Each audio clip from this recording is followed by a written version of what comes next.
CMA intermediate course complete details video को and तक देखना ना भूलेगा। आपके जितने भी डाउट्स है इस वीडियो में क्लियर हो जाएंगे, चाहे आप जून 22 में एग्जामिनेशन दे रहे हैं, चाहे आप दिसंबर 22 में एग्जामिनेशन दे रहे हैं। तो सीएमए इंटरमीडिएट कोर्स के लिए रजिस्ट्रेशन तो ऑल दो थ्रू आउट द पीरियड जो है ओपन रहते हैं, लेकिन मान लीजिए आपको जून 22 का अटैम्प्ट देना है तो उसके लिए रजिस्ट्रेशन की लास्ट डेट रहेगी 31 जनवरी 2022। और मान लीजिए आपको दिसंबर 22 का एग्जामिनेशन दे रहा है तो उसके लिए रजिस्ट्रेशन की लास्ट डेट रहेगी 31 जुलाई 2022। हाँ, जो फाउंडेशन का जून 21 अटैम्प्ट को क्वालिफाई कर जाते हैं तो वो जून 22 के एग्जामिनेशन के लिए एलिजिबल होते हैं, और जो दिसंबर 21 में सीएमए फाउंडेशन के एग्ज़ाम को क्वालिफाई करेंगे वो दिसंबर 22 के सीएमए इंटरमीडिएट एग्जामिनेशन के लिए एलिजिबल रहेंगे। इसकी वैलिडिटी की बात करें तो ये 7 ईयर्स के लिए, जब से आप रजिस्ट्रेशन करते हैं तब से लेके 7 ईयर्स के लिए वैलिड रहता है। और मान लीजिए आपकी वैलिडिटी एंड हो जाती है तो आप इसको रिन्यू भी करवा सकते हैं। अब बात कर लेते हैं फीस स्ट्रक्चर की। चाहे आप ओरल कोचिंग कर रहे हो चाहे पोस्टल कोचिंग कर रहे हो, इसकी जो फुल फीस रहती है सीएमए इंटरमीडिएट की वो रहती है 23,100। लेकिन अगर आप इंस्टॉलमेंट में पे करना चाहते हैं तो आपको फर्स्ट इंस्टॉलमेंट में 12,000 रुपये पे करने होते हैं और सेकंड इंस्टॉलमेंट में 11,100 रुपीज़। लेकिन जो आपकी सेकंड इंस्टॉलमेंट है वो रजिस्ट्रेशन की लास्ट डेट से आपको पहले पे कर देनी होती है। रजिस्ट्रेशन की लास्ट डेट आप भी देख सकते हैं 31 जनवरी, अगर आप जून 22 में अटैम्प्ट दे रहे हैं, और दिसंबर 22 में अटैम्प्ट दे रहे हैं तो 31 जुलाई सेकंड इंस्टॉलमेंट। अब बात कर लेते हैं कि कौन स्टूडेंट एलिजिबल होता है सीएमए इंटरमीडिएट में रजिस्ट्रेशन करवाने के लिए। इसमें डायरेक्ट एंट्री रूट भी है और एक फाउंडेशन रूट भी। तो सिंपली अगर हमने फाउंडेशन को क्वालिफाई करके सीएमए फाउंडेशन को, तो आप सीएमए इंटरमीडिएट में रजिस्ट्रेशन करवा सकते हैं। डायरेक्ट एंट्री रूट की बात करें तो हमने अगर 4th सेमेस्टर को पास कर रखा है या तो सेकेंड ईयर की ग्रेजुएशन को क्वालिफाई कर रखा है तो आप प्रोविजनल रजिस्ट्रेशन करवा सकते हैं। और आप एग्ज़ाम में तभी अपेयर हो सकते हैं जब आपने फाइनल एग्ज़ामिनेशन को, तो फाइनल सेमेस्टर हो या 3rd ईयर हो, उसको आपने पास कर लिया हो। आपने ग्रेजुएशन कर रखी है तो भी आप अपेयर हो सकते हैं, आपने इंजीनियरिंग कर रखी है तो भी आप अपेयर हो सकते हैं, कैट का लेवल 1 आपने क्लियर कर रखा है तो भी आप अपेयर हो सकते हैं, आईपीसीसी और इंटरमीडिएट आपने क्लियर कर रखा है दोनों ही ग्रुप तो आप अपेयर हो सकते हैं।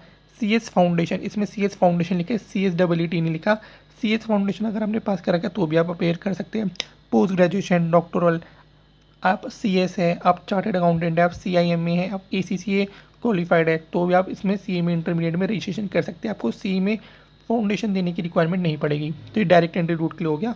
और जो जिन्होंने फाउंडेशन को क्वालिफाई कर रखा है, पास कर रखा है, वो तो इंटरमीडिएट में एग्ज़ाम देने के लिए एलिजिबल है ही। प्रोविजनल रजिस्ट्रेशन की बात करें तो मान लीजिए आप डिग्री एग्जामिनेशन में अपेयर हुए और अपने रिजल्ट का वेट कर रहे हैं तो आप प्रोविजनल रजिस्ट्रेशन भी करवा सकते हैं। जैसे ही आपका पास रिजल्ट आएगा तो आपको विद इन 18 मंथ्स के अंदर अंदर जो है आपको अपनी पासिंग सर्टिफिकेट की इन्फॉर्मेशन भी सबमिट करनी होती है अपने नियरेस्ट जो है आपके रीजनल ब्रांच हो गया, आपका रीजनल चैप्टर हो गया सीएमए इंस्टीट्यूट का। और मान लीजिए अगर आप फॉरेनर स्टूडेंट हैं तो उस सिचुएशन में आपको डायरेक्टोरेट ऑफ स्टडीज़ को जो आपको इन्फॉर्मेशन सेंड करनी पड़ती है। ये आप एड्रेस देख सकते हैं, institute of cost accountants of India, CMA भवन 12 Sudhir street Kolkata 716 India. Registration documents की बात करें तो आपके पास क्या क्या डॉक्यूमेंट्स होने चाहिए।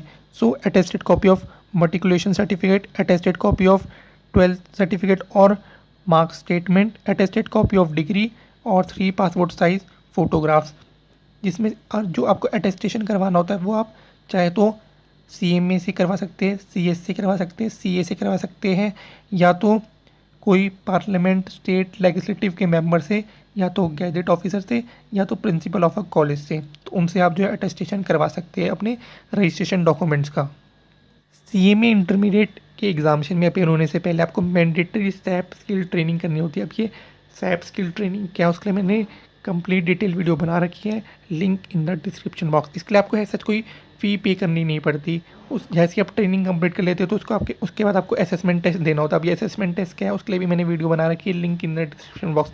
इस असेसमेंट टेस्ट को कैसे अटेम्प्ट करते हैं उसके लिए भी मैंने वीडियो बना रखी है, link in the description box.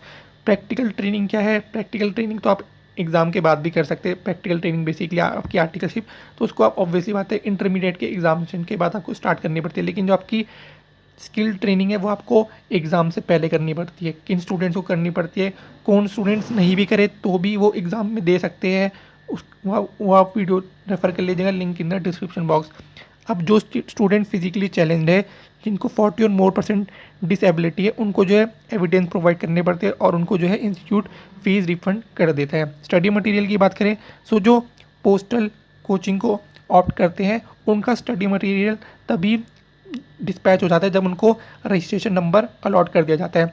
Oral के केस में आपको जो है अपने रिस्पेक्टिव रीजनल काउंसिल या चैप्टर से जो है कांटेक्ट करना पड़ता है जैसे आपको रजिस्ट्रेशन नंबर अलॉट कर दिया जाता है।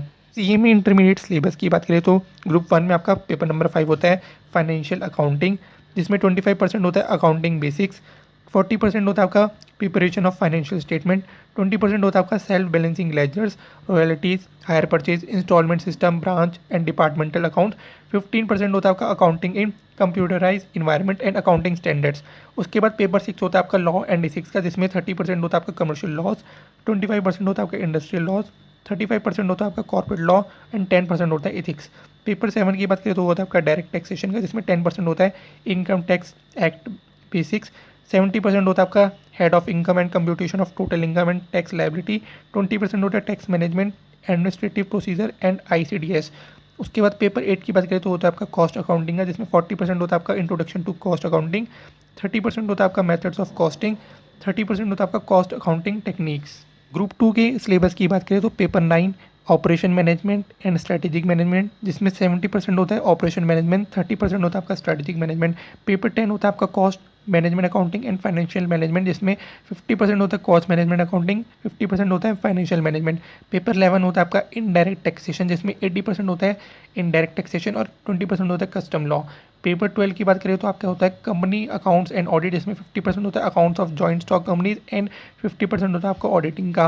और ऑब्वियसली बात है टाइम टू टाइम आपके जो है एप्लीकेबल जो अमेंडमेंट होते हैं तो आप उसको रेफ़र कर सकते हैं, जो इंस्टीट्यूट जो है ओवर द टाइम रिलीज़ करता रहता है। पासिंग क्राइटेरिया की बात करें तो आपको इंडिविजुअल पेपर में जो है 40% मार्क्स लाने होते हैं और एग्रीगेट में 50% मार्क्स। इसके अंदर आपको ग्रुप 1 अगर आप ग्रुप 1 दे रहे हो तो आपको जो है 200 मार्क्स लाने होंगे।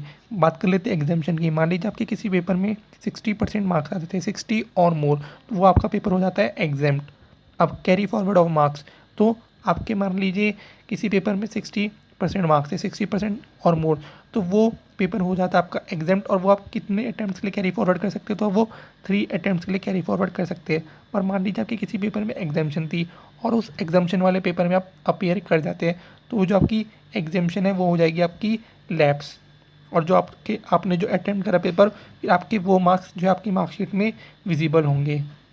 CMA intermediate exam condition and fees. तो एग्ज़ाम में अपेयर होने से पहले आपको कुछ कंडीशन जो है फुलफ़िल करनी होती है। आपके पास वैलिड रजिस्ट्रेशन नंबर हो, आपने जो है प्रिस्क्राइब ट्रेनिंग कंप्लीट कर रखी हो, प्रिस्क्राइब ट्रेनिंग आपकी वही स्किल ट्रेनिंग, और आप इंटरमीडिएट एग्ज़ाम से डिबार्ड नहीं हुए हो, इंस्टीट्यूट ने आपको डिबार्ड नहीं किया हो, और आपने जो एग्ज़ाम फॉर्म जो है विद इन द जो स्पेसिफाइड पीरियड होता है, जो इंस्टीट्यूट आपको over the period of time update करता है, तो आपने अपना जो है एग्ज़ाम फॉर्म भी फिल कर लिया हो। अब बात कर लेते हैं एग्ज़ाम फ़ीस की। तो सिंगल ग्रुप के अगर आप एग्ज़ाम देना चाहते हो तो उसकी रहती है फ़ीस 1200 रुपीज़, और अगर आप बोथ ग्रुप के एग्ज़ाम देना चाहते हो तो उसकी फ़ीस रहती है 2400 रुपीज़। सो ये थी सीएमए इंटरमीडिएट कोर्स के रिगार्डिंग में कंप्लीट डिटेल वीडियो। इसमें कैसे रजिस्ट्रेशन करते हैं उसका वीडियो का लिंक भी आपको डिस्क्रिप्शन बॉक्स में मिल जाएगा। होप करता हूँ वीडियो को आप अप्रिशिएट करेंगे। वीडियो को ज़्यादा से ज़्यादा लाइक करके शेयर करके सीएमए इंटरमीडिएट एस्पिरेंट्स के साथ, चैनल में नहीं तो चैनल को सब्सक्राइब करके नोटिफिकेशन बेल ओपन करना ना भूलिएगा। और सीएमए इंटरमीडिएट से रिलेटेड लेटेस्ट अपडेट्स के लिए टेलीग्राम चैनल आप ज्वाइन कर सकते हैं, link in the description box. Thank you so much for watching the video.